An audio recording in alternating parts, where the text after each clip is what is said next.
Struggling to find time for English? Well, let's just seamlessly bake immersion right into your daily routine. It's like a puzzle.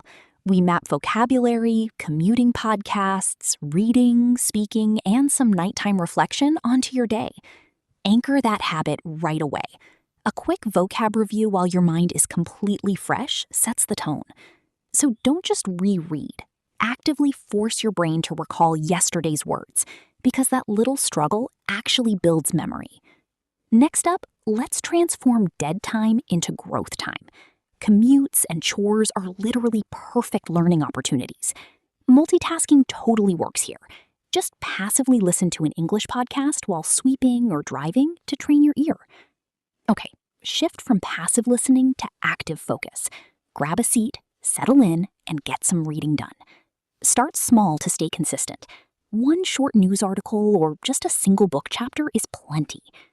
Now, to truly lock in that fluency, you've got to find your voice. Speaking aloud is an absolute game changer. Try shadowing. Watch a native speaker, mimic them out loud, or honestly, just describe your surroundings.